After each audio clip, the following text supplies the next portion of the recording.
오늘은 사무엘상 14장 1절에서 23절까지 말씀입니다.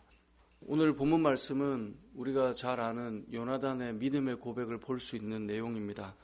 너무나 귀한 믿음의 고백이죠. 6절에 보니까 여호와의 구원은 사람의 많고 적음에 달려있지 않다.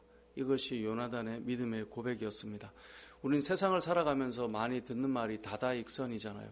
많이 있을수록 좋고, 이왕이면 좀 넉넉한 게 좋고, 이왕이면 좀 더 가지고 있으면 그게 힘이 된다. 이게 이제 우리가 가지고 있는 일반적인 생각이고, 또 일반적인 생각이라는 말은 그게 틀리지 않다는 말이기도 합니다. 그런데 이게 신앙의 요소로 들어오면 하나님께서 일하심에 있어서는 꼭 다다익선이냐? 그건 아니다라는 것을 이 요나단의 믿음의 고백을 통해서 알 수 있습니다. 여호와의 구원은 사람의 많고 적음에 달려있지 않다. 이 고백은 사실 성경 전반에 흐르는 고백이기도 합니다. 우리가 잘 아는 사사기 말씀을 보면 기드온이라고 하는 사람이 이스라엘 백성을 이끌고 전쟁을 하죠. 누구와 전쟁을 합니까? 쳐들어온 미디안 군대와 전쟁을 해야 됐었습니다. 그때 미디안 군대가 우리가 어제 보았던 블레셋 군대가 해변에 모래처럼 많았다 그랬는데 미디안 군대가 얼마나 많았냐? 성경에서 해변에 모래와 같이 많았다라고 표현해요. 그들의 수가 13만 5천 명이었거든요. 이스라엘 군대를 다 소집했어요. 3만 2천 명이 모였어요. 그러니까 3분의 1 정도도 되지 않는 인원으로 싸워야 했어요. 3분의 1인가요? 4분의 1인가요? 4분의 1도 안 되는 그 인원으로 싸워야 됐어요. 그러니까 지금 전세가 많이 불려요. 그런데 하나님께서 말씀하세요. 너무 많다. 너무 많다. 그래서 추려내게 하세요. 추려내서 2만 2천 명을 추려냈어요. 그러니까 지금 10,000명만 남아있는 거예요. 그런데도 하나님께서 너무 많다라는 거예요. 근데 많다라고 했던 이유가 있어요. 이 사사기 7장 2절을 보면 하나님께서 이렇게 표현하세요. 스스로 자랑하기를 내 손이 나를 구원하였다 할까 함이니라. 줄여내겠다는 거예요. 사람이요 10분의 1도 사실 쉽지 않은 일인데 그렇게 이기면 와 이거 하나님이 하셨어라고 해야 되는데 우리가 했어 이렇게 생각한단 말이죠. 그러다 보니까 하나님께서 완전히 줄여내셔서 300명만 데리고 전쟁을 치르게 하세요. 이건 사람이 했다라고 볼 수 없을 정도로 적게 만들어 놓으시는 거예요. 그럼 누구를 고백해요? 여호와를 고백하게 만든다는 거죠. 여러분 우리의 삶을 잘 돌아보십시오. 항상 기도할 때는 하나님 도와주셔야 됩니다. 근데 끝이 나고 나면 잘 되고 나면 내가 잘했던 것들이 항상 그 안에 끼어 들어가 있어요. 아 내가 그래도 그때 요거 좀 했기 때문에 이런 거야. 우린 늘 그런 마음이 들어가 있다는 거죠. 그러니까 하나님께서 늘 일하실 때 너희가 한 게 아니야 라는 것을 보여주시고 싶다 보니까 사람을 자꾸 빼내는 거예요. 그리고 그 고백이 요나단의 고백이죠. 지금 블레셋과 이스라엘 백성은 싸울 지금 상대가 되지가 않아요. 이스라엘은 지금 무기조차도 잘 없어요. 그런데 이 요나단이 지금 이대로는 안 되겠는 거죠. 그래서 저들을 치러 올라가야 되겠다는 생각을 하게 됩니다. 그리고 고백하는 거예요. 여호와의 구원은 사람이 많고 적음에 있지 않다. 여러분 우리가 믿음의 싸움을 할 때는 놓치지 말아야 될 것이 있습니다. 사람이 다 만들어 놓은 것으로 싸우는 것이 아닙니다. 저도 많은 선배 목사님들과 만나서 목회를 어떻게 했고 또 교회가 어떻게 세워져 갔고 그런 이야기들을 다 들어보면 사람이 뭔가 할 수 있는 그림을 다 그려놓고 한 사역은 하나도 없더라고요. 돌아보면 야 이게 될 수 있나? 이게 가능하다고 다 그렇게 해서 하나님께서 세워가시고 일해 오셨던 것을 보게 됩니다. 그리고 우리의 생각으로는 그게 참 쉽지가 않아요. 왜냐하면 내 머릿속으로는 그림이 안 나오거든요. 그런데 다 그렇게 해서 하나님께서 일해 오셨다는 거죠. 그게 믿음이라는 것입니다. 그게 우리가 뭔가를 바라보고 걸어갈 때 세워가시는 일들이죠. 우리가 교회 공동체가 그런 어떤 비전과 없는 자리에서 하나님께서 마음을 주시면 가보는 것, 그런 일들이 그 가운데 하나하나 세워져 가는 거예요. 작년에 이제 한 해를 마무리하면서 이제 성도님들과 그런 말씀을 드렸어요. 교회 안에 이렇게 오케스트라를 할 수 있는 현악기들이 좀 세워지면 좋겠다. 이제 그런 마음을 가지고 이제 작년에 나누고 올해부터 우리 집사님 한 분과 이제 중학생 한 명 이렇게 해서 시작을 했는데 그런 생각이 들었어요. 하나님께서 마음 주셔서 가보면 더 풍성하게 점점 갈 수 있는 것 아닌가. 여러분 우리가 믿음으로 간다라고 하는 것은 하나하나 우리가 다 갖춰놓고 가는 게 아니에요. 우리가 어떤 것을 보여주고 마음을 주시면 그 가운데 걸어가 보면 하나님께서 그 안에 일을 해 가신다는 거죠. 오늘 이 요나단의 고백이 우리의 고백이 되었으면 좋겠습니다. 여호와의 구원은 사람의 많고 적음에 있는 것이 아닙니다. 여러분들이 어떤 일을 감당해야 될 때 이 정도면 내가 할 수 있겠지라고 해서 되는 게 아니라 하나님이 그곳에 함께해 주시는가, 이것이 더 중요한 일인 것이죠.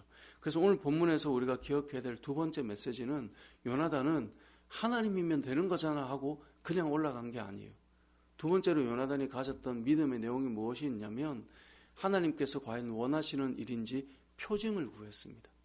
오늘 본문에 보면 요나단이 구했던 표징이 이 10절에 보면 이렇게 돼 있어요. 그들이 만일 말하기를 우리에게 올라오라 하면 우리가 올라갈 것은 여호와께서 그들을 우리 손에 넘기셨음이니 이것이 우리에게 표징이 되리라. 어찌 보면 본인이 정해놓은 표징 이렇게 생각할 수 있지만 이 이제 내용을 잘 생각해 보면 이것입니다. 이것이 하나님의 뜻이면 그들이 올라가는 길이 열린다 이 말이에요. 하나님의 뜻이 아니면 그 길이 막힌다 이 뜻이거든요. 그걸 표징으로 삼는다는 거예요. 우리가 신앙생활할 때 막무가내로 하나님께서 하시는 일은 많고 적음이 아니야 그냥 달려가는 게 아니에요. 이게 하나님의 뜻인지 아닌지 분별해야 되는 두 번째 요소가 있다는 것을 오늘 본문을 통해 우리는 기억해야 됩니다. 오늘 본문은 그것을 표징이라고 말하고 있는데요. 오늘날 우리에게 이 신약 이후에 우리들은 이것을 하나님의 뜻인가 물어봐야 된다. 이제 이 이야기를 늘 하는 거죠. 여러분 하나님의 뜻인가 아닌가를 물어야 되는 이유는 뭐냐면 아무리 우리가 준비가 되고 우리가 넉넉히 할 수 있어도 하나님의 뜻이 아니면 안 하는 거예요. 그런데 우리가 모자란 것 같고 부족한 것 같고 이게 될 것 같은가라는 생각이 들어도 하나님의 뜻이면 올라가는 거예요. 그게 오늘 본문이 주는 두 번째 메시지입니다. 이 땅을 살아가면서 우리가 신앙생활을 할 때 이게 하나님의 뜻인지 아닌지를 묻는 것이 그래서 너무나 중요합니다. 그래서 저는 늘 새벽마다 우리가 말씀 앞에 서는 것 정말 중요한 일이에요. 여러분 하루를 시작하면서 오늘 이 아침에 이 새벽에 하나님의 뜻이 무엇인지를 묻고 출발하는 사람과 기도하면서 하나님 앞에 이것이 하나님의 뜻일까 씨름하며 나가는 사람과 그냥 내 생각과 내가 볼 때 준비가 됐으니 가자, 이것은 차원이 다른 이야기예요. 그래서 새벽에 우리가 늘 말씀을 보는 것이 너무나 중요하고 아마 목장마다 그 방에서 오늘 이 새벽 말씀을 가지고 또 말씀을 올리고 또 그것을 같이 새벽에 못 나오는 분들도 공유하며 오늘 하나님께서 우리에게 주신 말씀이 이런 거야 라고 나누는 이유가 무엇이겠어요? 하나님의 뜻인가 아닌가를 한 번 더 생각하고 주님의 뜻은 무엇인가를 생각하기 위해서 말씀을 보는 것이죠. 오늘 이 새벽에도 우리가 하나님의 뜻을 구할 수 있어야 됩니다. 그래서 매일 새벽에 듣는 말씀이 하나님의 뜻을 확증해 주는 것이고요. 두 번째는 오늘 요나단처럼 우리가 가려고 하는 길이 하나님께서 열어주시는가를 보면 알 수 있어요. 그러니까 이게 기도하고 구하다 보면 이게 하나님의 뜻인지 어떻게 알 수 있습니까? 처음엔 다 그렇게 시작해요. 그런데 우리가 가다 보면 깨닫는 게 있어요. 하나님께서 길을 열어주시는 것 같다. 그렇게 우리가 알 수 있는 거예요. 그것을 말씀으로 확증하는 거죠. 또 한 가지는 믿음의 사람들은 다 성령께서 역사하시잖아요. 그래서 믿는 자들을 통해서 우리에게 하나님께서 말씀하실 때가 있어요. 물론 믿음의 영역 밖에 있는 사람들을 통해서도 말씀하실 때가 있지만 그건 우리가 분명하게 분별하기가 좀 어렵잖아요. 그런데 저와 여러분은 다 하나님의 사람이잖아요. 그냥 툭 던지는 말 같은데 그 말이 하나님께서 주시는 말씀일 수 있는 것이죠. 그래서 우리가 그런 표징들을 구해서 요즘으로 표현하자면 하나님의 뜻을 구해서 믿음의 삶들을 살아가는 것, 그것이 한 번 한 번 쌓이고 훈련이 되면 이게 잘 모를 때는 막막하지만 훈련이 되기 시작하면 이것이 하나님의 뜻이겠구나. 그것이 조금씩 선명해져 가게 되는데 그런 시간들이 우리에게 필요한 것입니다. 말씀을 정리해 보겠습니다. 오늘 본문은 요나단의 믿음의 고백이 나옵니다. 여호와의 구원은 사람의 많고 적음에 있지 않다. 여러분 주님의 몸된 교회와 하나님의 뜻을 위해서 살아가는 저와 여러분의 삶에는 많은 것이 아닐지라도 하나님의 구원하심은 이루어져 갈 수 있다는 것을 기억하고 가는 것, 그것이 믿음이고요. 두 번째로는 그 길을 올라갈 것인지 말 것인지는 하나님의 뜻으로 결정되는 것이지 지금 오늘 보면 단 두 사람이 올라가잖아요. 제가 아까 색연필 칠이 진하게 돼 있어서 잘 못 읽었는데, 반나절 가리 땅이라고 하는 것은 이 소를 가지고 반나절 동안 이렇게 밭을 갈 수 있는 땅의 넓이를 말하는 것이거든요. 그 넓이만큼을 이제 쳐서 죽이는 사람만 20명 가량이 된다. 이제 이 이야기를 지금 14절에 하고 있는 것인데, 하나님의 뜻이 되면 단 2사람이라도 올라가서 어떻게 하는가를 보여주는 거예요. 그래서 그 모습을 본 16절에 사울과 사람들이 전쟁에 용기를 얻어 하기 시작하게 되는 것이 오늘 본문의 내용이란 말이죠. 저와 여러분의 삶이 하나님의 이러한 구원과 역사하심이 우리의 삶 속에도 또 동일하게 이루어지고, 교회나 여러분이 준비하는 일이나 또 여러분께서 감당하고 있는 일이나 또 우리의 다음 세대들이 걸어가는 일이나, 이 모든 일들이 오늘 본문의 말씀이 적용되고 하나님의 역사를 경험하는 은혜가 있으시길 주님의 이름으로 축복합니다. 아멘.